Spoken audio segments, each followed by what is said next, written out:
playing a little bit of SFO Grimhammer. I popped out some more mods for us, and I think we will still be able to run them. We'll see. I can always go back and deactivate them all, but it might run. It might run a little bit rough, like it is right now. But I don't think it should be so bad that I can't run it all here. Is it hearing me all right? Yeah, it's hearing me just fine. Alrighty. You guys will know. Let me know if I get the audio wrong. Let's see, what do we want to play? We got some new guys. Clan Mordkin. Yeah, Clan Mordkin might be what we play tonight. It's a long campaign, and it's a hard one. And it's also not using this version of the game, but it's not bad. And I do like him overall, just as a character. Phantom Queen, she's good. Okay, good, good. Glad. Hey, how you doing, buddy? Glad to have you here. What do you think we should play tonight? I was thinking Fimir or Clan Feskit or Clan Mordkin. Yeah, Clan Mordkin. Though there's also some Middle Eastern folks here. We could play the Arabians, for lack of the correct term. Two different versions of Dmitry Tsarov, which are exactly the same. Random generic lords. We could play the Mootlins. The Grudgebringers are pretty much a terrible faction. I wouldn't want to play them. They're kind of like a challenge faction. Yeah. You say Rat Boys? You know what? That's enough of a reason for me. I agree. We're going to play Rat Boys. However, this is not the campaign to play them on. We play Rat Boys in a different campaign. We play them here. Yeah. So, normal is hard with these guys, because you are in one of the worst possible locations, and all of your buffs are basically for high-level infantry, and you can't even recruit them until, like, turn 5. So, it's rough. It's rough. It's definitely a challenge, which is fine. I am all for a challenge. However, I am not the most impressive individual in terms of this game. Glad to see that you're here on the stream, bud. I wasn't expecting anyone to pop in who I knew after the first couple of times. But yeah, I think starting a little earlier, starting at 6:40, maybe going to 10ish, 10:30. I think that'd be a good plan. Give you guys a couple more hours to jump in and say hi. Plus, it's been a busy day. I've been running all over the place, and I've been prepping for school and stuff like that, so this will be a nice, calm, easy stream of me definitely not screaming at my computer because Clan Mordkin is a massive pain in the ass. Good, I'm glad you're here. And hey, you know me, so you know any questions that you want to ask, videos or anything. I know you've been really religious about watching the videos, and I really appreciate that. Because honestly, the best thing about them has been being able to go out and send stuff to people who I know who are like, hey, can you do this? Can you do that? I know you were waiting for Death Watch, and then I got the Inquisition video out, and I think you were only semi-satisfied with the Inquisition video, which is fine. But it is unfortunately probably going to be that way for a bit, because the Death Watch, while they are cool, and they are more common than the Grey Knights generally, they don't got a lot of lore, and I gotta work with what I got, for the most part. I mean, arguably I could go into how the Death Watch are trained a little bit more, but let's be honest, it's just Loyalist Space Marines, plus they give them PTSD. I mean, that's really just how you make Death Watch Marines. You just get a regular Marine, and you give them PTSD. You know, shoved into their brain, essentially. Oh, come on. There we go. Load, baby, load. We got this. It seems to work fine once I get in. It's just the loading that can sometimes crash the game on occasion. So we try not to do that. Come on, please. Crossing fingers. This is the first time I've tried to run this and stream it while it was heavily modded, so if I'm being honest, loading screens may be the killer for us here. But I will try and keep them to a bare minimum. You know, essentially by auto-resolving most fights. Plus, we're Skaven. We have to do that anyway. Skaven, the only way that Skaven win most battles is using the auto-resolve. You know, unless you're really good at the game, which I am not. Yeah. It's always the last third that is such a problem. Hopefully it works. See, because Mordkin is tough, because back in the day they used to fight vampires and the vampire counts, and that was why they got their whole Night Lord's Bone aesthetic. I'm not sure if Feskett in particular was around for that, but I know that the Mordkin used to fight them, and they also used to fight the Tomb Kings. I think, no, yeah, it was the Tomb Kings, not the Vampire Counts. But in this game, they get buffs against Vampire Counts and Tomb Kings. Basically, any faction that uses Undead, they have a massive buff against. It's like 10% weapon damage, but you spawn about as far from any Tomb King army as any other map, as any other person on this map. So one of your like major advantages as a faction is kind of just completely destroyed out the gate because you do not spawn anywhere near any Tomb Kings, which is unfortunate, but like it's not the end of the world. It's also not unexpected, to be honest. You know, not every faction or every group is going to get all of their perks used at the same time, unless you're Lizardmen, who just get blanket universal perks, which aren't bad, but they're not good. Also, I'd really love if there was a thing that told me when people come in and out of the chat. That would be, I don't know, I feel like that would be helpful, especially so I can greet people as they come in. But I guess that's kind of a Twitch exclusive thing, and I doubt I'll do... Oh my goodness, it's you! Bonuses against undead. I guess the rats like eating bones. Actually, it's a lot cooler than that. They are veterans of the wars against the Tomb Kings.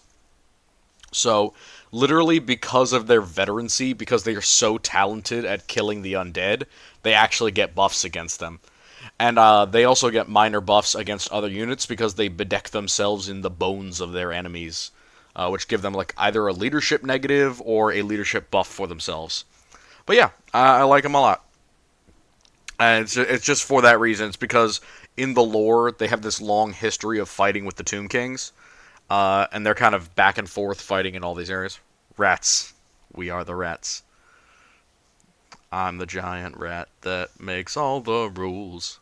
Kind of. By the way, Trippy, thank you so much for commenting on all my videos. I really appreciate that. And it boosts the algorithm, as a lot of people have said. And as much as I try and respond to everything, I often feel like I come up inadequately to respond to a lot of your very insightful commentary. Please do not crash. Please, I will cry if you crash. Please don't crash. Fingers crossy. Please no crashing. Oh, damn it all.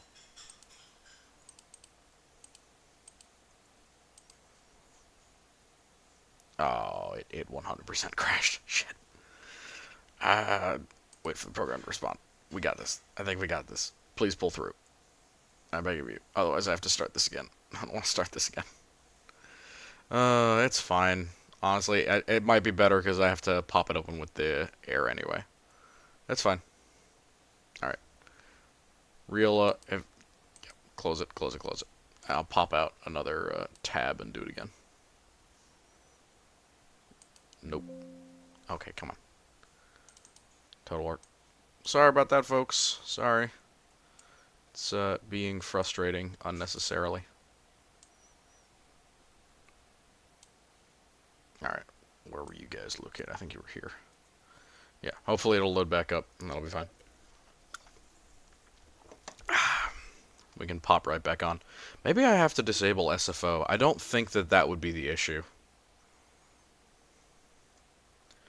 Yeah, so it's partially like institutional memory, and it's also partially just they're not afraid of the undead. So one of the big buffs in it's gonna the pace unfortunately is gonna have to slow down because now I'm back in my program, back in my schooling full time. But other than that, I've been really happy to get them out. Did it just crash again? What in God's name? That is weird. Oh, there it is. Yeah, see. It's working just fine. Well, just fine. About as fine as Total War ever works. It's not great. Yeah. So it'll probably slow down to maybe 2 videos and a stream a week, I think. And I'll have to find out what days I can do that. But I think tomorrow or the day after, I will have a space of time in order to give you guys that Tau Armory video. Because so many people wanted me to do it. I think that one dude actually switched the votes. Or not switched the votes, but added so many votes from other people who wanted to see a Tau video that it straight up lopsided the two other votes that were winning at the time. Like I was all prepped to do a total different Armory video, and then I looked back at it when all 3 of them commented within like 13 seconds of each other, and I was like, oh shoot, I guess I'm doing a Tau video now, which is fine. I wasn't against it, and still I'm not. But yeah, that one's gonna come out in the next few days. I just wanted to do this to give you guys some content, and also because the last time I did a stream, it was basically just Gun Tuna. And as much as I appreciate Gun Tuna, I felt that giving you guys a video that was essentially just me talking to one fan wouldn't be as entertaining. So I felt like having more of you here, being able to interact with everyone at a similar time would be more fun. Okay, come on. You loaded just fine. You should be okay. You should be all good. Please don't be a pain in the ass, I beg you. Otherwise, I'm just going to have to go turn off SFO, which is fine. It's just I'm kind of dealing with this here. I don't know why I'm dealing with it. I just updated and just got this all fixed. I was testing it all afternoon. It worked fine. But maybe with the streaming and everything, it's putting extra effort into it. Which is possible, I suppose. But, yeah. It'll probably work just slowly. So either way, yeah, the Averages video, I think, was probably the last that I'll do of that level of complicated stuff, because, let's be honest, it was kind of me just shouting out random numbers that a lot of people aren't going to understand until they comb through the actual presentation for a while. Which is not a commentary on anyone else. I wouldn't understand it either. I just spent so much time making it. Between the day before and the day of all 4 of those releasing, I think I spent a solid 8 hours making that video. Yeah, it was 8 hours for sure. 100%. It was a long time that I spent making those. Alright, we're at the same spot as last time. Let's see if it crashes again, because if that happens, I'm just disabling SFO. Which is unfortunate, because I think SFO has some nice, like, quality of life changes, but I'm not running any mods that currently interact with SFO at all. I'd like to get the gameplay on by the time that I actually said I was going to be streaming, but yeah, I can't guarantee that. That's not my deal.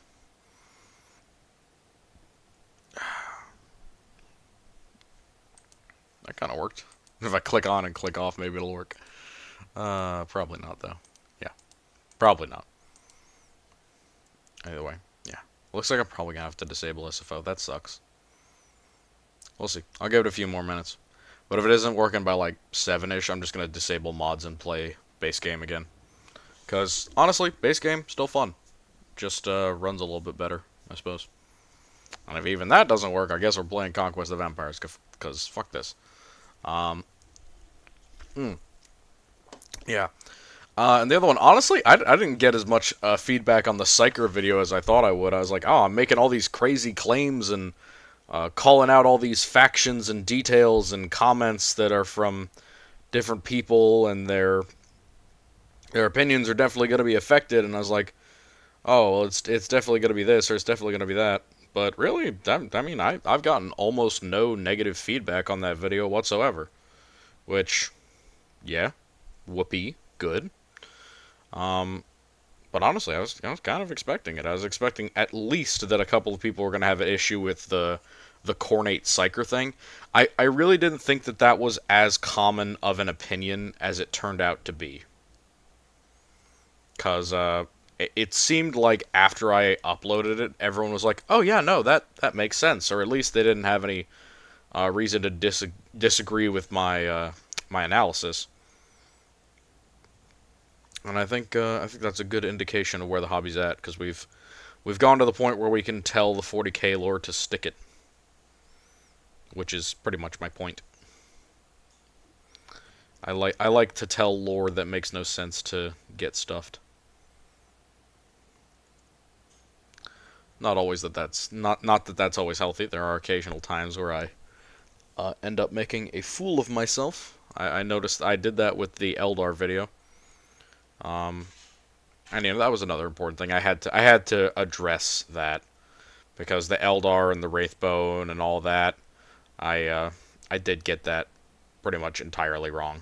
As far as like, I didn't read as much into that material as I should have, and I think it is going to negatively affect people who come to that video and don't watch the averages video.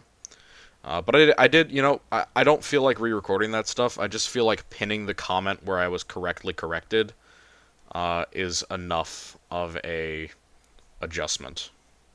Maybe it isn't. I mean, I'd like other people's opinions on whether that's enough for them. If they'd like full re-records of stuff that I got a little thing wrong, I'm like, okay, that's like a 2-hour video.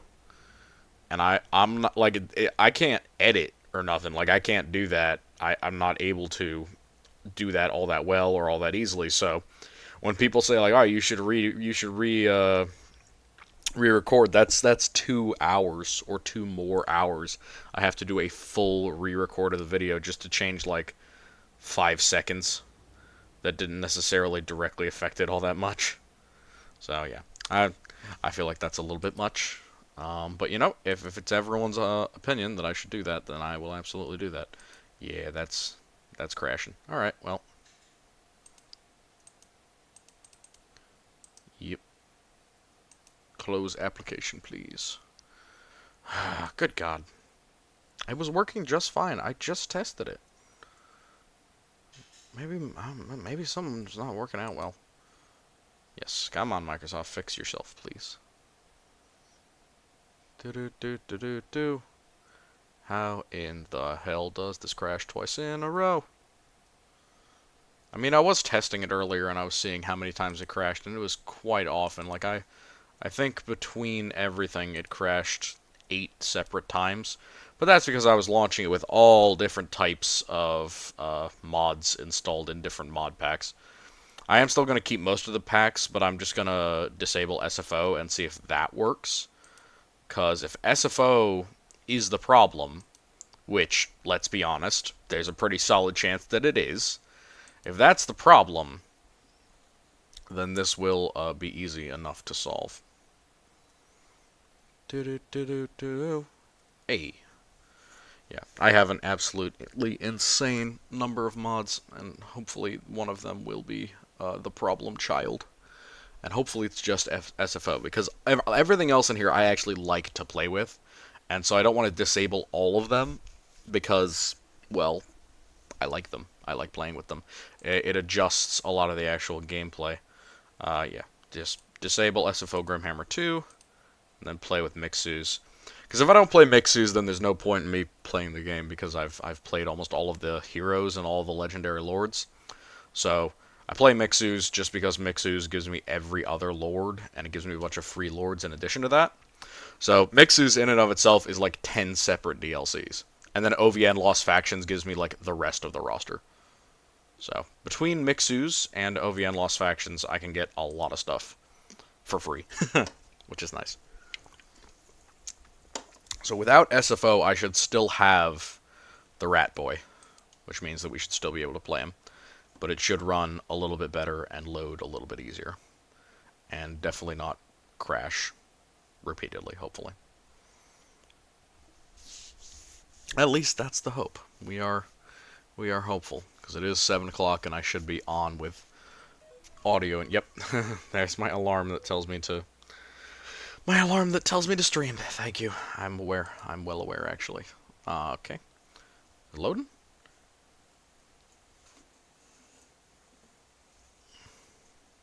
Hard sci-fi take. Yeah. I mean, yeah, that is kind of the point.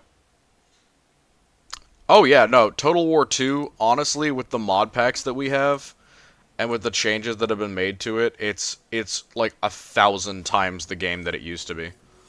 Like, just look at these. He's not in the base game, he's not in the base game, he's not in the base game. All of these are like minor factions that don't have a legendary lord, but they're available here. Same thing with all these ones. He's not in the base game, he's not in the base game. He might be in the base game, but like only if you mod some stuff. These guys are all just random Dark Elf factions. Then we have Feskit. Look at all these, just free, free, free, and they're, they don't have necessarily a leader, but they have unique names, they have different clan abilities. He's brand new. They transfer a lot of stuff over. Baronheart is in this. All of the Arabian factions, all of them have unique stuff, too. It's not like they're reusing a bunch of different units. Like, the Sultans and stuff, they all have completely unique units. There's new Chaos Lords. There's new you get Morrigan, the kind of Scottish folks. She's got a really fun campaign, but I play her so much that I actually kind of get bored of her, because if there was any of these kind of Mixus only lords that I played a lot, Morrigan was one of them, because she has my favorite spell list and spell roster in the game. She just has Flock of Doom buffed to like insane levels, and if you know anything about me, I frickin' love Flock of Doom and Transformation of Kadan. Yeah. Yeah, the baseline comparisons with IRL stuff, in my opinion, that was really important for me to do, so that when I do something like an armor penetration video, not only can somebody look back and keep me honest and be like, you say it penetrates here, it doesn't penetrate there, I added in a section just to show that penetration can mean different things, so that people who weren't so used to ideas of like tank armor penetration or gun penetration, it won't, they won't have no idea what I'm talking about or think that I'm contradicting myself. If I say that I can shoot a Marine 10 times in the head with a pistol and it will eventually push through his armor or penetrate, it's not the same thing as saying that I can shoot a Marine in the face with a pistol and he'll die. Different things. But yeah, I think it's also important for me to... Somebody brought up, there was a thing where he was like, oh yeah, composite materials can get up to 300-something% more powerful than normal. I'm like, these are entirely fantasy materials that are relatively penetrable with weapons of the day. Like, there's nothing in Custodes lore that says that they're completely invulnerable to all damage that I would actually trust. Same thing with Dark... Like, that was the other thing with Eldar. I'm like, if Wraithbone is so hard and so strong, how do the Eldar ever get killed, ever?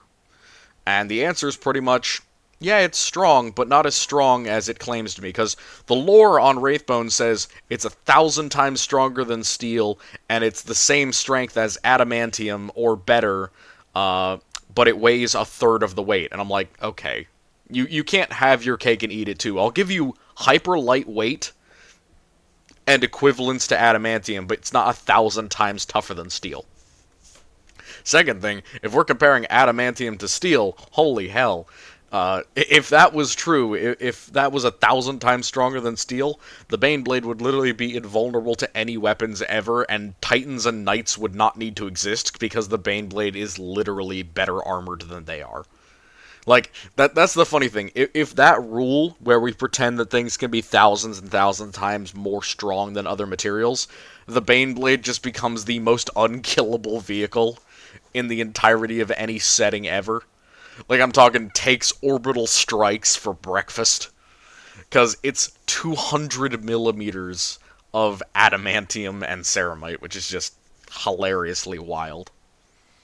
But yeah, very funny. Honestly, I also like talking about realism when it comes to, like, army building. So, one of the big things that I know is going to come up eventually is somebody's going to ask me, well, if everything is more geared towards energy protection and not as much towards kinetic protection, why don't the faction X or Y use kinetic weapons all the time? That's a very good question. The answer is they should. They should be using kinetic weapons. Problem with kinetic weapons is they're usually pretty heavy and pretty bulky. You can't carry around a 75mm armor-piercing anti-tank gun on your arm, basically. So, energy weapons tend to be relatively compact. They don't have a ton of weight to them or components. They don't need ammunition.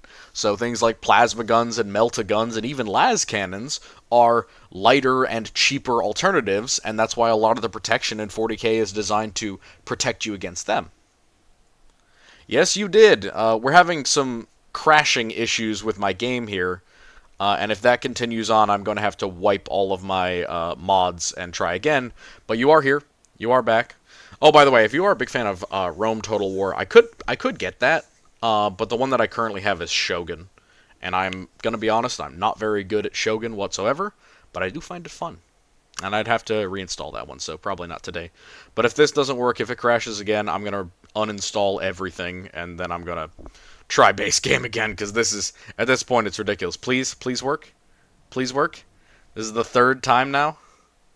For the love of God, I'm crossing both my fingers. Shogun 2. Not OG Shogun. Oh my God, I'm not good at that.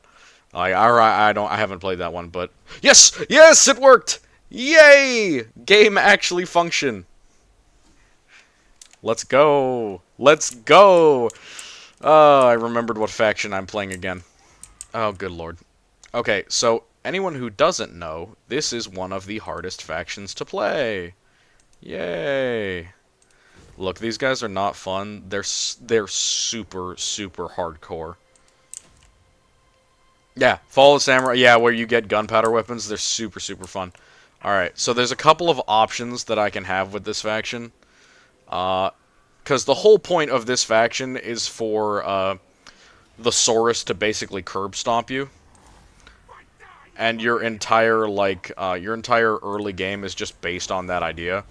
Is that they're coming and they're gonna kill you. And there's basically nothing that you can do about it. Yeah, it's running a little bit shit, but I think I can still play with this. Yeah. So that's really the bad thing, is that you are like mega screwed at the start. But if you can slow him down, if you can slow the monster down. 40k TTRPG, Aztec themed combat engineers talked about a few streams back.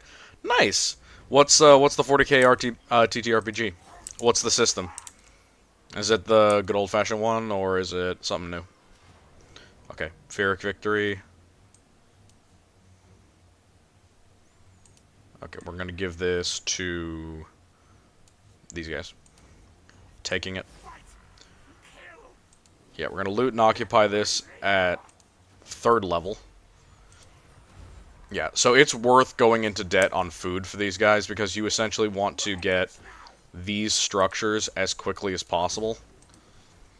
And then you want to get as many ranged units as you can. And preferably as many spearmen as you can, because Only War? Yeah, Only War is hella good dictatorial. We always want to get dictatorial. Again, you'll have to excuse me for playing this kind of hardcore, but this is, again, one of the hardest runs to play through.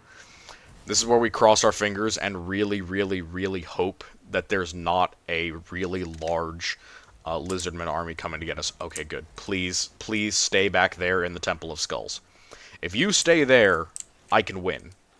But if you don't, I am a corpse. So we hope that you stay there. Working with a Rogue Trader Guild. Nice. Based off Crate from Far Cry 4, basically in Nepal. That's a solid idea. I am a huge proponent of using like random 40k or Star Wars worlds and then making your own games up based upon them. And Rogue Traders are a really easy way to do that, because they can collate a lot of forces that are kind of like semi or non-official. Yeah, I think we're good here. This is hard, and he's probably coming to kill us at this exact moment. However, yes, we are friends. We are friends. Yes, inherently. I don't want you on my land. Get away. Get off my land. Alright. And you. That should be a good build. Yeah. So here's the important thing. Yep, harsh murder dissenters. That's important. Yeah. This I'm doing this militantly because I've literally played through this same exact thing. I think more than 100 times. And I know exactly the type of hellstorm that's going to descend upon me in only a few turns. And that's why I'm building up my forces, because, yeah. Also, since we got this, we actually have a solid chance to win. And honestly, if we just play Ratmen for the whole game, and we play Ratmen well, I think we win. Yeah, no, Gridis, get out of here with your clan hall. I do not want your clan here. Alright. I have full autonomy. I'm so dead. If he's right there... Okay, he's not there. Holy hell. Where is he? Where is Krokgar? Oh, this is a good question. I'm scared. I'm very scared. Yes, we are friends as well. Ikit, you go left, I go right. We pincer them in the middle. There he is. There he is. You bastard. You... Oh, good lord. I don't want to fight... Nope, nope. I don't want to fight that. Sorry. A wrong number. Actually, how long would it take to... I think that might be done in time, especially if I do this. Alright, I need somebody who has the good running ability. Tough, confident, no. Okay. I need somebody who can run. Fleet-footed? No, that doesn't do anything. Somebody with high leadership. No, literally none of them. None of them have high leadership. Great. You have confident. That's like the only perk that I need. Yeah, I'm gonna run this dude in. I'm gonna sacrifice him, and his sacrifice will save us the one turn that we need to get a better garrison. I don't need to accept the offer because I'm not a nerd, and he's gonna betray me anyway because I am using him as cannon fodder. Okay, he can't reach us, but he can reach him, which means he's going to attack him. Yes, yes! Oh, we trapped him. Okay, good, good. Good, good. That's all I needed. Yep, no, lowers loyalty.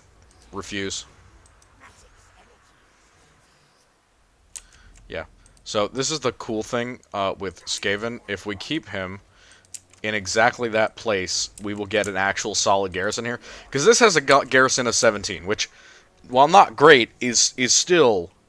solid, because we have walls and artillery. So I think, yeah, no, his army has nothing that can get around us. So we got this. We got this. Current mission is to convince the local government to let them requisition, i.e. raid valuables, including tea, gold, and poppies from the countryside. Yeah, that's really solid, honestly. Okay, good. We win. We win. That's easy. That's easy. Come on, boy. Yeah, I had a campaign similar to that with Only War. It was the only one that I really put a lot of effort into.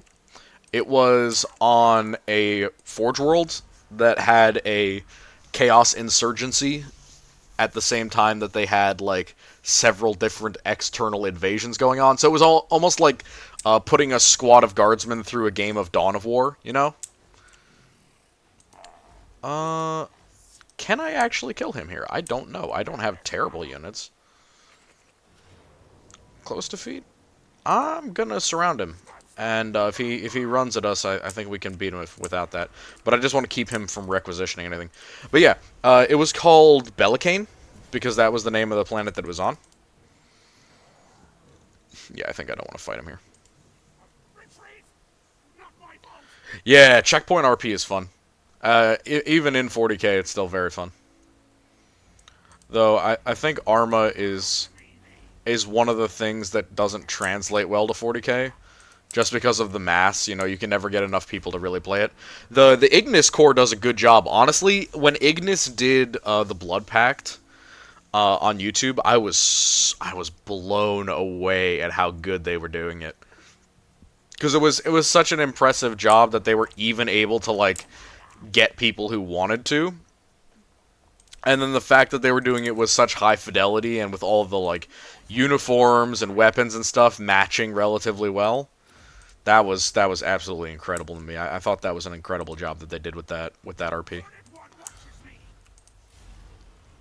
And they did one for the Sons of Sek as well, and for some Zechian cult, but it wasn't like a canon one. I think the Blood Pact one, I wish they would do more of that, because they did 2 videos, and I really, really, really wish they would do more.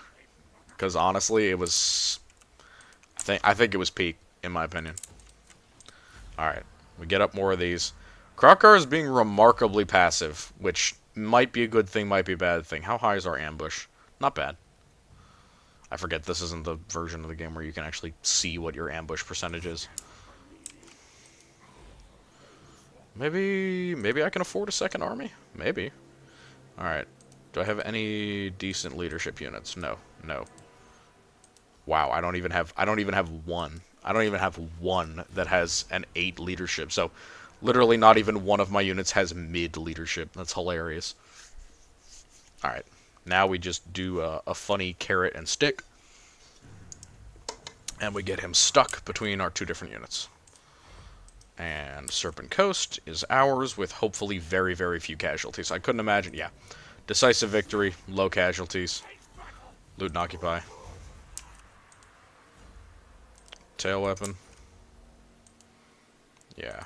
Alright. Because if he's dumb enough to actually attack that settlement... Ooh, Gracier of Death, knowledgeable with 5 to 10 leadership. Good deal.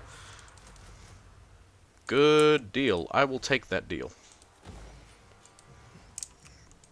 And we're gonna unify this. Get rid of these. And grab us. Yeah, we want to grab as many of these boys as we can. Preferably at a premium, but that's fine. That works just fine, actually. And, yeah, we need to... Since that's here, we can get 2 of them. Get Tough, send them there. And Weapon Master, that works too. Yeah, perfect. Yeah, Far Cry maps are great for it. For, like, checkpoint RP? Okay, well, this is a fight that was probably going to happen anyway. Yeah, it says I have no chance. I think that's pretty solid, so, yeah, let them take that. Amount of DLC factions in 2 or 3 are insane. Yeah. Yeah, I've been getting back on the grind as well. I just started back again, so, like, today's the last day that I'm going to be able to do, like, a real long thing. I didn't get a video up today, which I know I'm sorry about, but, honestly, I think it's better for me to try and do this, for a couple of times, or at least a couple of streams. I'm not allowed to get this? Oh, wait, yeah, because it doesn't even go there. But, yeah. Yeah. Alright, let's see what we can do. Alright. Yeah. That is good. Yeah. I know the complaint about it having a lot of DLC is fair. Really, I do. But I also think that given the sheer amount of, like, free stuff with the workshop, it kind of makes up for it to a degree. At least for me, because I really love how good some of the workshop factions, like the one that I'm playing right now, I love how good they are. 17. Can I take this fight? It says no. I kind of disagree. I think I win that fight. I think it's being unfairly biased against me, but on the other hand, I am just going to run this entire army up his rear. Which, I am 100% sure that I will win that fight. Trade agreement? Yes, please. I need more money. Money is important. Alright, now here's the fun part. Can I teleport over there?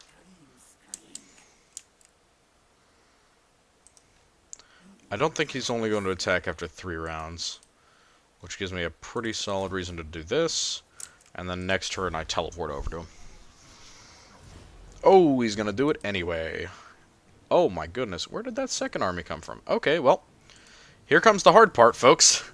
Remember how I said this is a hard campaign no matter what you do? Even if you have a really great start like we did? Oh boy.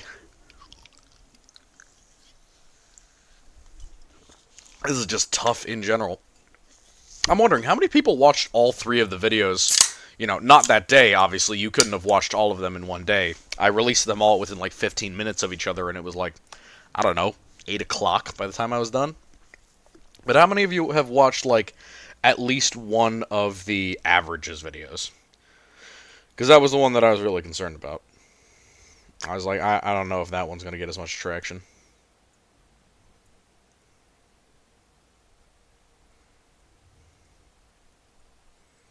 Few, couple. They did get some decent reception. I did see that people were big fans of them. So, yeah. Huh? Not bad at all, honestly. Between the two of them. Yeah, Rubik's is great. Yeah, I bought Arma just because I saw that, and I was like, oh, this is actually hard to play. Yeah, I think I'd enjoy trying something like that, but I'm really not good at it. You watched all three in the same day? Just takes ages to comment. Man, man, you are a dedicated player. I tell you what, I would not be able to do that. Even if it was a YouTuber that I liked, I don't think I could watch. What was it? 2.5 hours between all three of them. All right, y'all ready to see some Master Siegecraft? This is another thing that I love the from the mods. There's a mod called Pierce's Better Sieges, and it is one that I use basically at all times. Oh my god. Okay, so they've got lots of stuff here, but we have the most annoying unit in the game called Skirmish Skaven, essentially. Then we go put them all here. Him here. One here. 2. 3.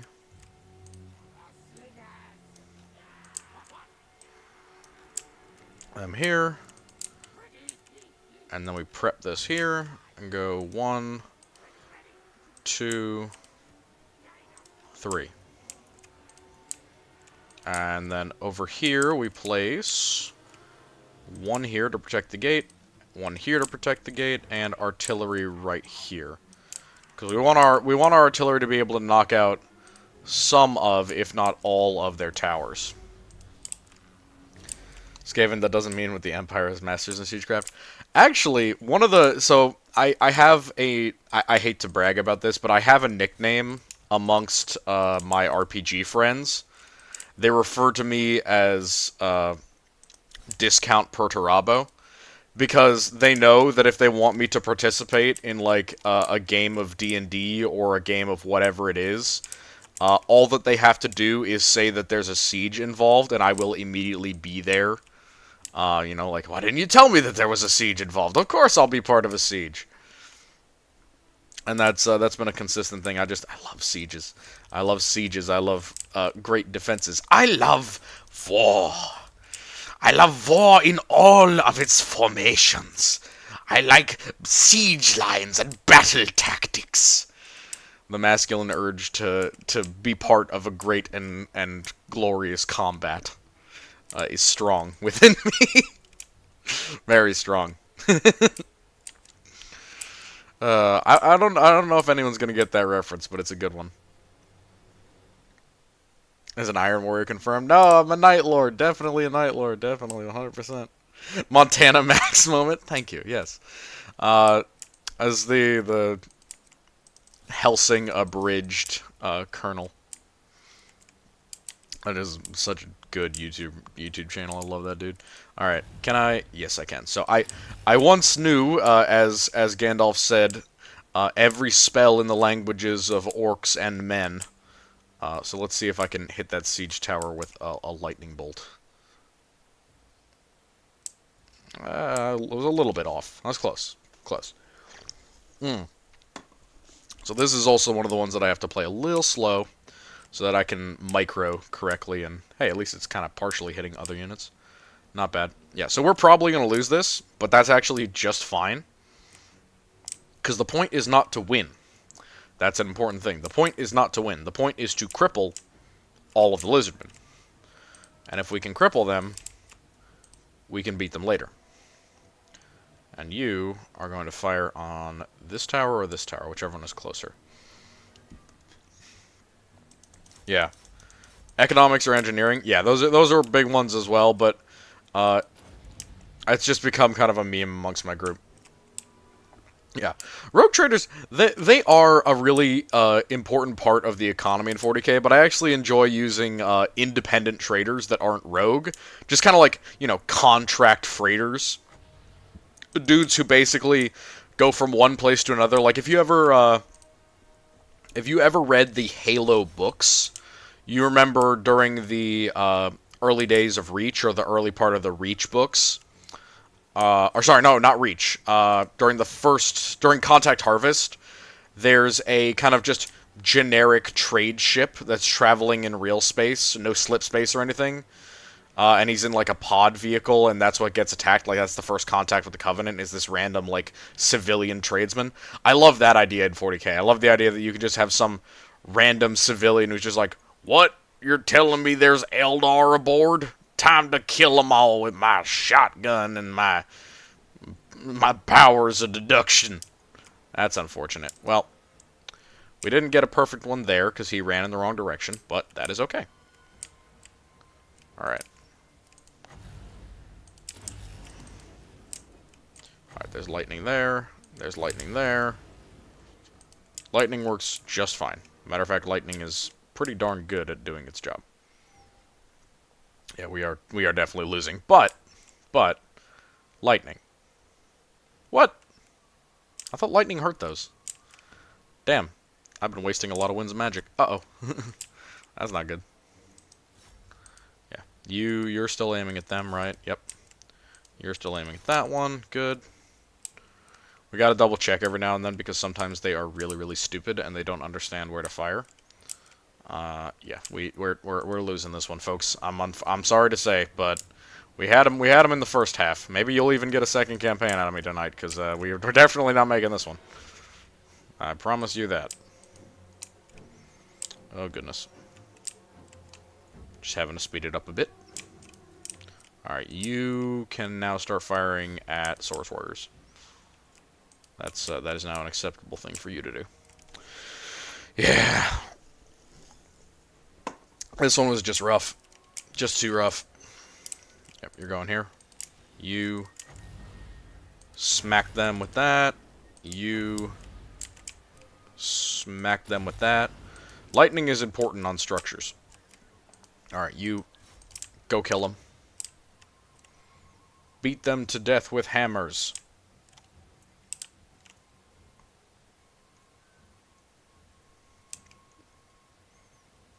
Yeah, that's a solid idea. Honestly, the idea of a rogue trader buying an Imperial Guard regiment as if he were an Inquisitor makes a lot of sense to me. I'm sure that there are examples where that wouldn't be as feasible, you know, with rogue traders who are a little bit less well off. But, hey, it's not an unreasonable thing whatsoever. And there's perfectly legitimate reasons why you would do that. Exploitation being only one of them. Alright, you are going to go melee mode and go kill these guys. Yeah, because I want to try and exploit some mass here to get multiple units in the blast wave that I'm about to do. Bro, how in God's name are literal rat ogres losing to that? I do not understand sometimes how the Skaven just suffer in this game.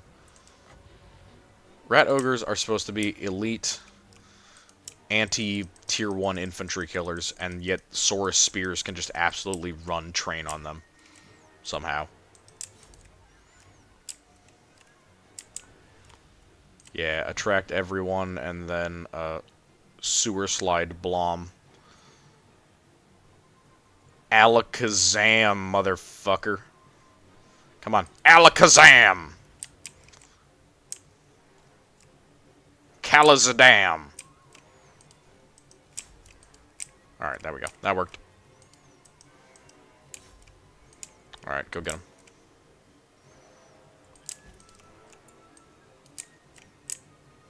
And you go get them.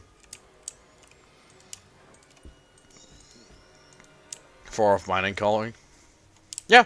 The Calixus sector is wild. It really is kind of like the backwoods of 40k canon, to a degree. And I find it kind of cool. It is, you know, the gateway for a lot of stuff that maybe shouldn't be happening in the Imperium.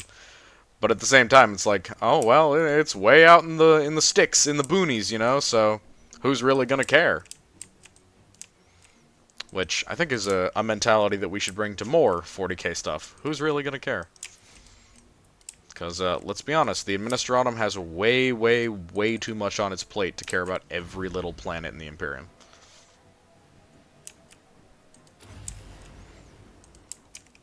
Alright. How much damage does this actually do to these guys? I would assume quite a bit, because they're about as tightly packed as it gets. Definitely not loose packed. So they're 46 right now. It's not bad. Not bad. Almost 10 models killed. That works for me.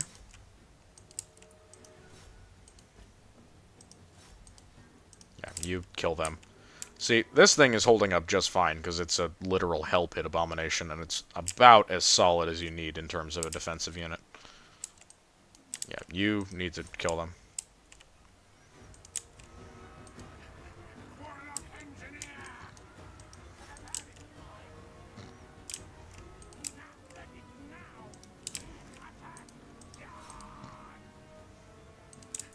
Ooh.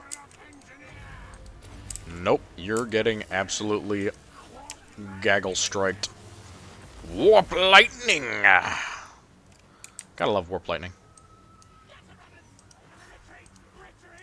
Nope, you're not running away. See, that's the other thing. I hate all the flying units. Just everything in this game is so bad against the Saurus. D&D monk proceeds to mag dump him in the back during the duel. Yeah, that's some really good dueling tactics right there, believe me. I mean, how else do you win a duel? They're being so unfair as to use psychic powers. You telling me I'm not supposed to dump an auto gun into the back of their skull? Yeah. I mean, Khorne doesn't like it, but loyalists get a kick out of it when you kill somebody awesome by shooting them in the back of the head, essentially. Or so I've been told. Yeah.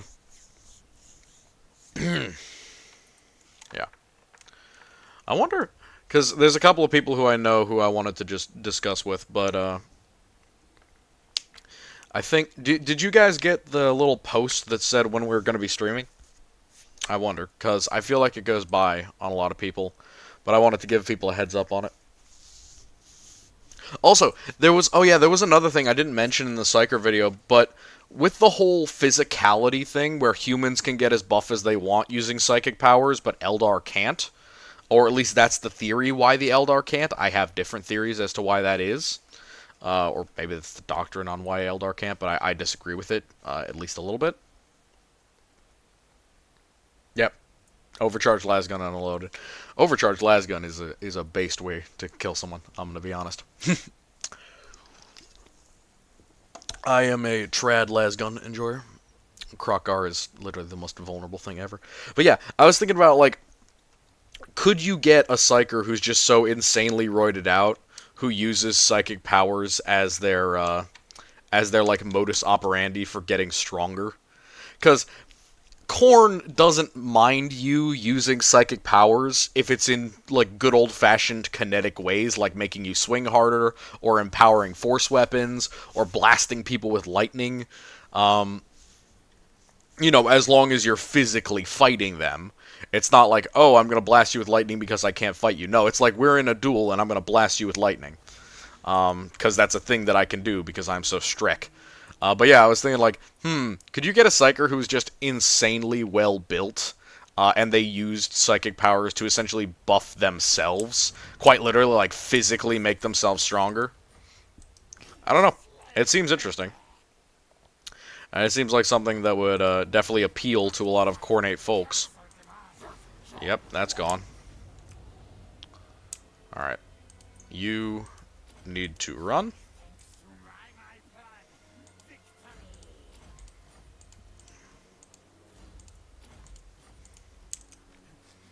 More powers in, like, every way except how they're usually portrayed. Yeah. Yeah. The lower level psychers especially get to do that kind of Nathan Drake stuff. We're running? Yeah, no. Because they'll never chase you down. That's the important thing. They will not chase you down. Yeah, lightning punches like Street Fighter, all that works just fine.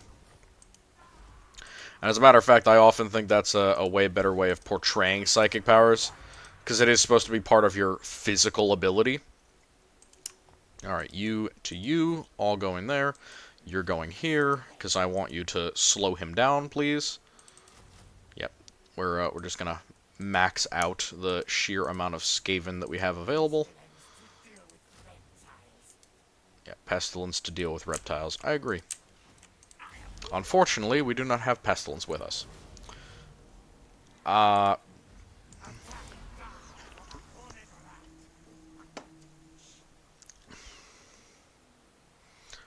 I could do a funny here, but I don't think it would be fair to Krokgar.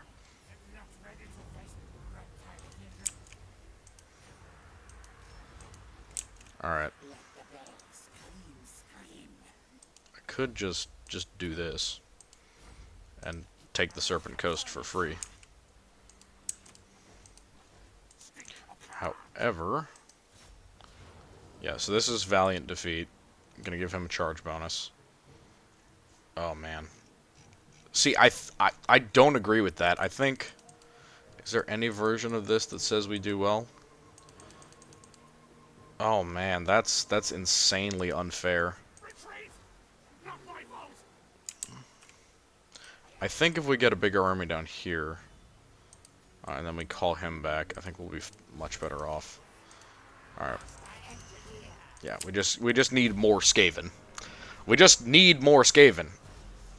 What'd you miss? Not much. We're just getting in and we're chilling. You missed my game crashing a whole bunch of times. That's it. We're chilling for a couple hours, but that's about it. That's the only thing you missed so far.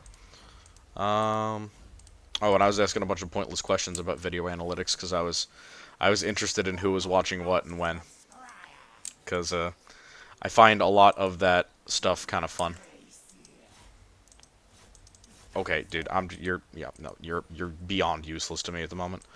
You're absolutely cramping my style, and I don't appreciate it. And this, okay, how is that a Valiant defeat? Oh my lord, dude, the Saurus are broken. God, I hate them. God, I hate them. Only blesses wizards who multiclass? Yes, correct. Inherently correct. Bruh. Bruh.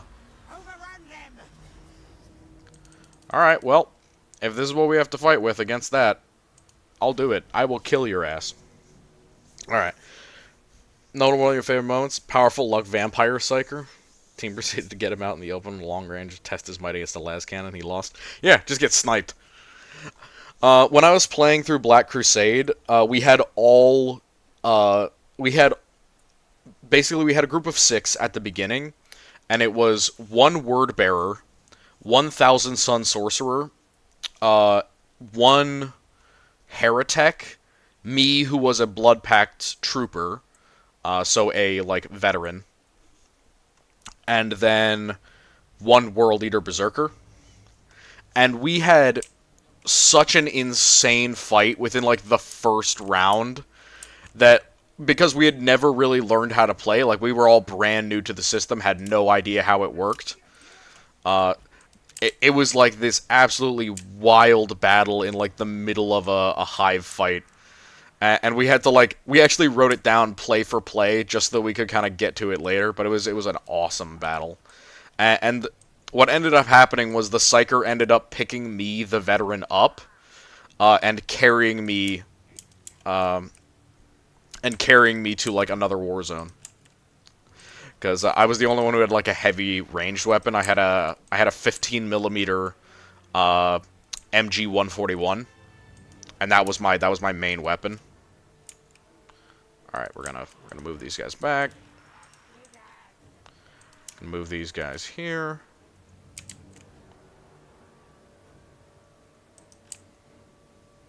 Yeah, and then all that we're gonna do is take these units that are on the walls and put them over here. Put these units that are on the walls, put them over here. Take this guy, put him over here. See, this is the hard part with this map, because I've played on this map like, what, 12 times, 24 times? Is that the normal defensive structure is get everyone on turrets, and then occasionally move around people who don't fit. But on this map, it's maximize the sheer number of people that you have on the walls, because 100% the Saurus are going to try and batter them down. And then I think, do we have enough range to use this? Maybe. Maybe we do. I don't know. I don't know where's a good spot to put Poison Wind Globadiers. So I think I'm just going to put them there. And then you always want to put your skirmish units out in front. Preferably, you want them to run around Krokgar for the entire game. But that's not always an option. And if anything, they will break through here. So we're going to put them in this direction. And put him there. Yeah. I think that's a good enough fight. Sorry, I got distracted there.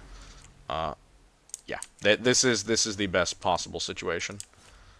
We have them here. We have them in, like, maximum amount of stuff. Come on. Get the turrets up. There we go. Alright. Alright, yeah. We don't have it just yet. But we can do this. They're going to chase Krokgar all game. He's going to destroy that. He's also going to destroy that. You are going to go for this one. You are also going to go for this one. Sorry. You are going to go for that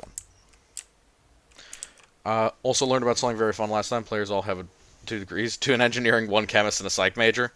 Yeah, no, that is absolutely the war crime squad.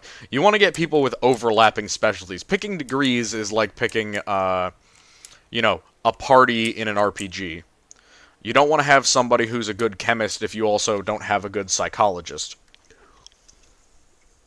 You have to heal the medical pain in addition to the psychological damage that you're going to suffer. Where did I even put these guys? Oh, I literally just left them because I don't care. There. You are now reserves. Congratulations. Reserves do not matter. Yep. You're gonna go there. See, this is what I was talking about when I was like, this is one of the toughest campaigns. Because at any time, Krokgar can just decide to genocide your entire faction for fun. And for him, you are a light snack. But for any other faction, when we get there, when we get the good size, players with education, in my experience, are about 100% more likely to commit war crimes. You are statistically accurate to the nth degree. I would agree. 100% accurate, or 100% more likely to commit war crimes, I would agree with that. You know, we don't have a history of scientists not committing war crimes. I just say that. It's not as if education decreases the amount of horrible things that people do. We know that from modern society, so to speak. Alright, I do still have a bomb, but I only have 1 unit that I think is going to benefit from having it dropped on them. But in either way, we are going to drop it. I think we'll be alright. Because I think there's a pretty solid chance that we can... Yeah. See, because Krokgar doesn't have regeneration yet. When he gets regeneration, this game of cat and mouse becomes 100% times more difficult. But until he gets regen, we can actually theoretically kill him with just sheer attrition, which is like the entire point with the Skaven, is just throw so many rats at them that they no longer have enough guys to deal with it.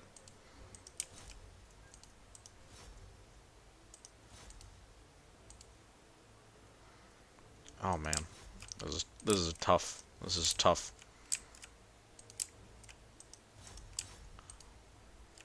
Yeah, no, they're going there, you're going there, you're going there.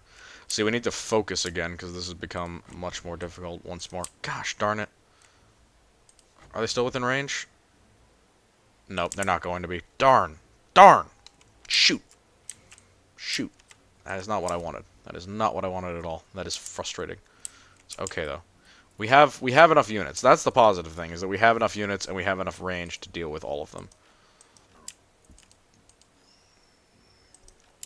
The big problem here is I think these Plague Winds aren't going to do enough to bring that down.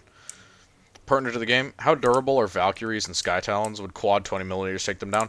That's pretty much exactly what most Skyfire defenses are, is just quad 20mm, so yes, 100% they would take them down. I assume that they have somewhere between 10 and 20 millimeters of armor on the actually armored portions of the vehicle, or vessel, as it were. So, I would say pretty solid chance that quad 20 mils, even with flak rounds, could probably take them down. If you're using just flak rounds, I would say go for something a little higher caliber, like double-barreled 35 mils. But with 20 mils, yeah, 100%. geared up in insurgency I'm making my players fight need to be. A 20 millimeter autocannon will do the job. Hell, a 20 millimeter autocannon is probably overkill if you're using like armor piercing rounds. It'll slide right through that armor. But if it's just, and I do mean just flak rounds, you might need to hit something like the air intakes or the vents or something, which is not, it's 100% doable. It's just harder than with normal, which is why you'd prefer quad instead of singular. There we go. At least we got one of them. Good God. That's incredibly frustrating. Oh my God, they actually got 3 down. That sucks. That's all right though. It's not the see. That's the thing. It's not the end of the world. I have enough troops. We should be absolutely fine. Pre-1940s tech. Let's be honest. Most of the tech in 40K is pre-1940s tech. So if you're talking like Cold War tech, yeah, it's still like pre-1940s tech. But yeah, I think 20 mils would be reasonable. If you wanted to take like some Valkyries are more heavily armored than others, but your average Valkyrie, especially the ones that the guard will have, are not going to have more than a 20 millimeter thick skin. A vast majority of the time. All right, come on, kill like one more, dude. Kill one more. Come on, swing, Krokar, swing, swing, swing, swing. Boom. No, God damn it. Oh my lord, why? Why is it not letting me fire them? God damn it. Alright, well. We'll try again in a second. Got another unit to do. Yeah, see, this is what they're used for. They're used to distract these guys and keep them fighting out in the middle distance. Yeah. 100%. Like, 20 mils will do the job. Because remember, Skyfire defenses are basically just that. They're just 20 millimeter cannons. Almost nothing is different with them. Pretty much nothing.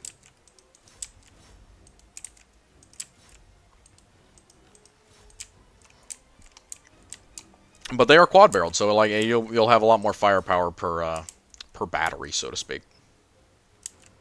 Yeah. I am questioning how exactly I'm gonna do this, because it's gonna get tougher later. As the other unfortunate thing about a lot of the Skaven armies is that they have reliability problems sticking around in combat, so to speak.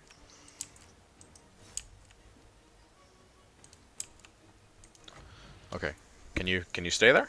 Can you stay there, gutter runners, so I can blow you up with a decent amount of damage? Yes. Okay, so they're breaking. They should run directly to the side, which should put them closer to this unit, not further away, right? Come on. Come on. Literally let me blow up on Krokar. That's all I care about. I just want to blow up on Krokar. Because this does hella damage to a lot of different units. Yep.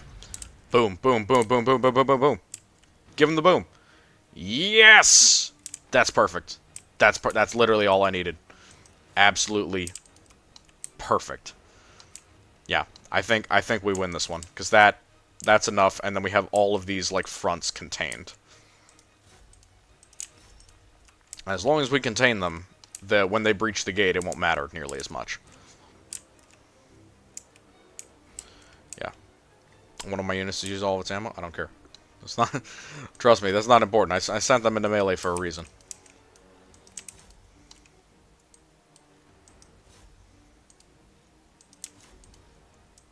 Hell, honestly, at this point, I want them to get into melee. Because, they're not a problem anymore. Take down some of my players' Sky Talons carrying their Chimera. Needed a good idea of what to use. 20 millimeters work. Oh, I think the Sky Talons, at least I know that the Inquisitorial ones are more armored. So if it's not an Inquisitorial one, ignore this. But the Sky Talons for the Inquisition are a lot better armored. At least it's implied that they are, because they have like a shield unit inside or something like that. But yeah, if it's just a regular one, 20 mils will work. That's what most Skyfire defenses are. The only thing I would add to that is that some Skyfires swap out the 20 mils for a pair of 35s. Which, is good. But there's definitely better options available. Myself, personally, I would like to see a lot of super heavy, or what was at the time considered medium anti-air artillery, as in, like, 8 centimeter or 40mm anti-aircraft guns. We don't see them a lot at 40k just because I don't know why. They prefer using heavy bolters instead. As far as I know, heavy bolters do not have flak rounds, so I think that that's a little bit silly. I think that flak rounds would make them way, way better at their job. But that's just me, person who prefers autocannons to heavy bolters here. Hi, good to meet you.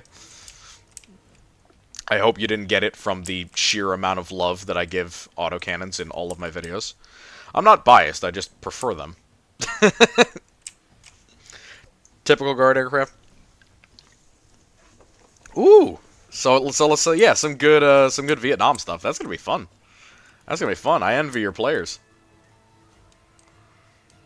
All right, yeah, we're gonna send them over here, and we're gonna send you right here. Yeah, I am definitely in the autocannon club. There are some things that the heavy bolter does better against, and I would say that Tyranids is kind of the biggest one. But against the vast majority of enemies, autocannons are just objectively better most of the time. How much damage?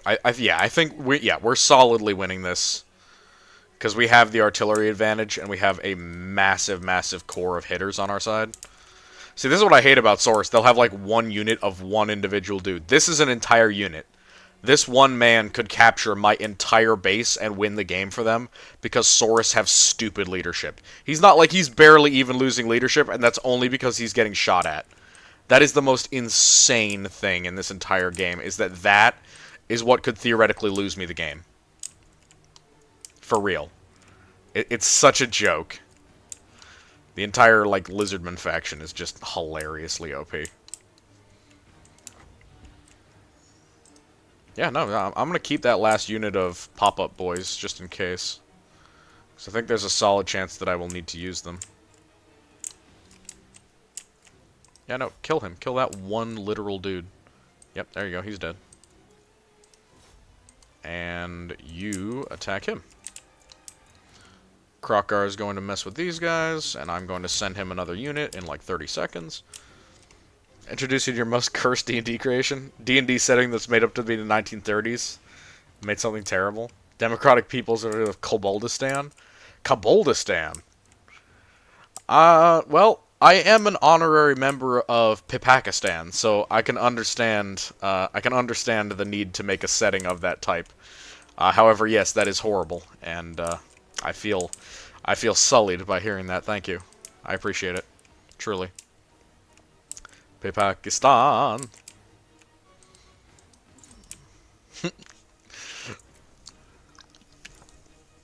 And don't worry about it. Pakistan is not a bad thing. Alright. This dude is basically unaffected. Vietnam but kobolds? Yeah. The mountains are always speaking dragon. Let's be real though. No matter what, in D&D, the mountains will always be speaking dragon. It's just in this case they happen to be very, very small dragons, who are definitely 100% dragons and not anything else. All right, yeah. I think we still win this even if I speed it up, cuz yeah, they're gonna break down. And I think, yeah, we can rout them all. And then that leaves us just the one job of absolutely slaughtering. We need to kill him. Where is he? There he is. Literally, everyone kill that man. I want every gun we have to fire on that man. So this is the other important thing about playing this campaign. Once you get Krokgar, once you beat him in a fight, you need to chase him and kill him. Like, it doesn't matter if you lose the entire army in the action, you need to kill him when you get a chance to. Hot takes? What did I miss? Oh, you didn't miss any hot takes. Not you, my friend. You were here for an entire stream last time. Your services have been rendered, my friend. I'm very proud of you for even showing up to this one after all the hell that I put you through last time. Thank you for coming. But yeah, we're going for a while. Honestly, it's already been like an hour, so. Naughty Germans and my friends universally voted hobgoblins. Yeah. Yeah, I mean, hobgoblins are a very cool group. I am definitely a big fan of them. I feel like they don't get enough love in modern editions because people just look at them and see goblins, where they really aren't at all anywhere close to that. Oh, come on, come on, come on. No, kill him before he leaves! Damn it all!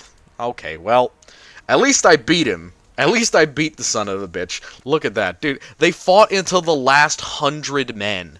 They literally fight to the last man, and I took so many casualties just bringing them down to that. I swear to God. Dude, the last defenders and just the Saurus in general are so brokenly strong. Their morale is practically unbreakable. Prussia and Imperial Japan? I mean, you could have picked either of those and gotten hyper-militaristic and disciplined. Actually, no, the Japanese are not always that disciplined.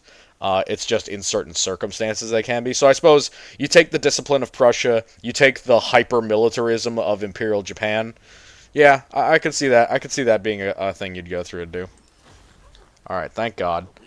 Now we kill him. And we have Sora Smiter, which is a really, really good buff. Like Disciplined Goblins. Ah, yes. Oh, yeah, Gnolls are cool, but I just like Hobgoblins because they're much more classic. At least in terms of the lore. Yay, Bone Fodder. Bone Fodder are awesome. Alright, you need to be Indomitable. That's the other thing. Feskett gets super, super good when you buff his leadership. Because he is a melee combatant, very similar to a normal Saurus Lord. Kill him, kill him, kill him, kill him, kill him. Die. Oh, it's an ambush. Oh, he's dead. Oh, yes, baby. Oh, he's dead. Ooh. Alright. We get right here to the edge. Alright. And 1, 2, 3. We get that. We get these. We buff up him. And we get the next level of Indomitable. See, now we have 70 leadership. That's not terrible. That puts us as twice as much leadership as our heroes here. Because, again, the Skaven suffer. Yeah. So they are like disciplined goblins, but they're also a little bit smarter, which is why I think that people don't really understand them. Because they just see goblin and they think kind of like a dumb, funny character. But hobgoblins are actually supposed to be like, not only like decent melee combatants and a little bit stronger than goblins and taller, they're also supposed to be like mercenaries and warriors and stuff like that. Which I think is a very cool thing for them. Please, yes, okay, I can actually do this one. Which one is there not? Got 2 of those. Oh, wait, no. Got 2 of those. Don't have 2 of those. Yeah, that's hooked, right? Yep.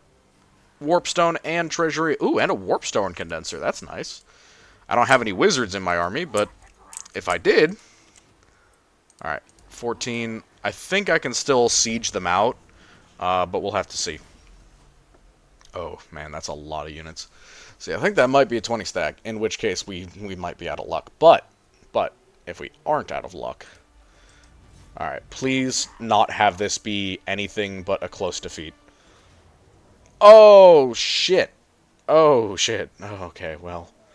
I'm gonna encircle, and I'm gonna ask Ikit for help. Or I'm gonna ask him for help. Can we be friends? Uh-oh. Uh-oh.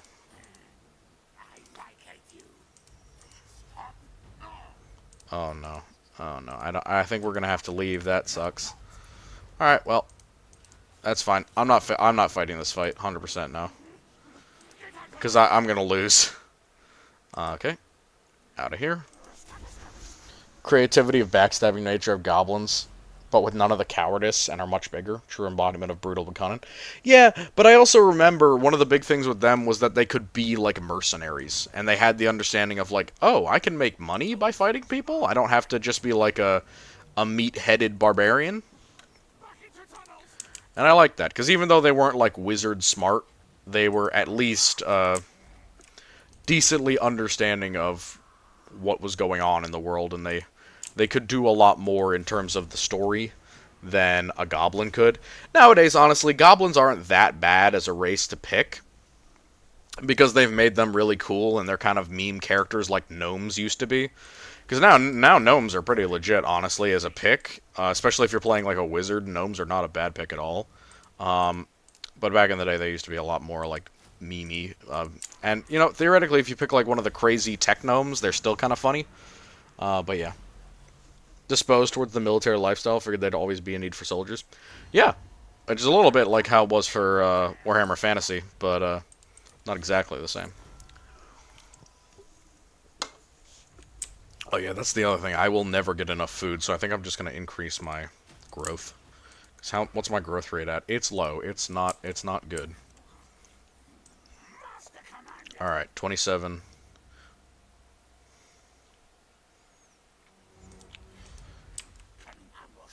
Yeah.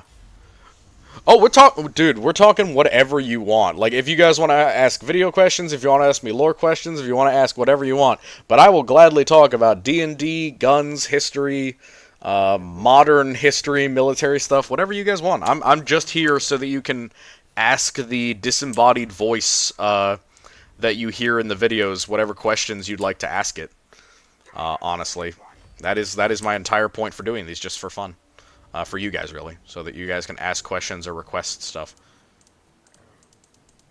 Well, honestly, I know I'm probably going to lose, but I kind of want to keep this rating, or I kind of want to keep this going. Because if we can keep them from grabbing anything, and then we can start out a nice little ritual. Okay, yeah, no, if you want to go, we can go. I was afraid of going at you in a different stance, but if you want to... See, you have 2 units of Temple Guards. I have 2 of those guys plus Feskit. And I think Feskit can trash them. So, I'm on board with this. I think I win this, still. Might be wrong because I don't have any artillery, but... D&D is Mongol Centaurs. Yeah, make the Mongols even more scary. The problem with Mongol Centaurs is that they literally can't really turn around all that much. I mean, they can turn around partially, but unless they are really, really flexible. I'm not sure if they can shoot behind themselves, which was one of the big advantages that the Mongols had, is that they could perform the Mongol shot, where they would literally stand up in their stirrups, basically turn 180 and shoot behind themselves, which is something that European archers hadn't really done, basically ever, because they didn't have the correct type of stirrups in order to do it. Alright, I think in this situation, we literally just do this. And we ambush them like that. Yeah, so that's the generics last defenders thing, which means that they're going to be coming through there. Yeah. So that's them. That's like 3 units. So we're absolutely just going to... Well, I'll send a little detachment over here. So let's do these 3 and Bone Fodder are going to go this way, get into the trees, and go here. And then I'm going to send these guys here. And these guys are literally just going to go right here and spread out along that line. Everything there, and then 1 unit to go with Bone Fodder over there. Splitting your forces is not a great idea, but it works just fine. Small races and riders. According to the rules, you're not allowed to do that, but yeah, it works fine. Honestly, I don't care about it when I do my campaigns, so I doubt anyone else would. Elven politics are atrocious. Oh, yeah. Oh, I played through the Dragonlance campaign recently with a friend. The same person who did my Black Crusade campaign, we played Dragonlance together for a while, and that was fun. I enjoyed that a lot. I thought the campaign book was a little thin, the first one, but he was such a big Dragonlance fan that we literally just, we homebrewed the absolute hell out of it and modified it so that we could play longer, basically. And we had a really great time with it. Oh, good lord.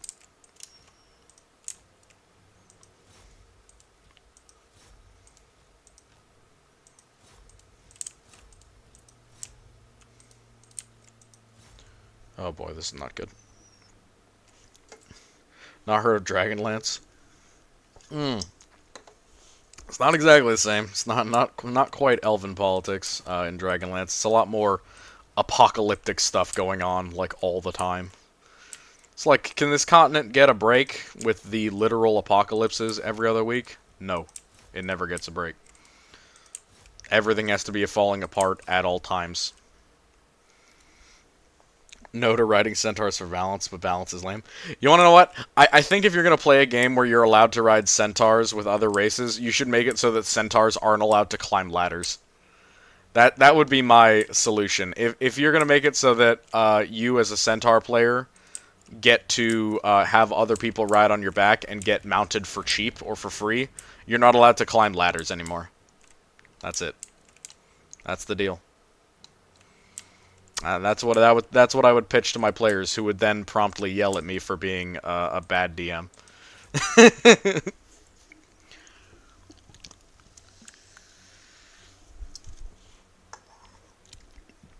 Yeah. Be civilized and posh. The campaign that we were playing, there was too much neutrality. That was the issue. New Atari was like winning the fight between New Atari, Lunatari, and whatever the other one is. And that was the problem. There was too much neutrality. There weren't enough spellcasters of a certain type to remain neutral. So there were too many, like, what was it, white mages or whatever. Lunatari is the neutral one. Again, it was a brick ago since I last played Dragonlance, but it was good. It was a good campaign. I did like it a lot.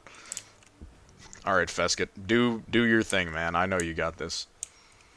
And I think, honestly, we can trash most of these guys. So yeah, we absolutely got this.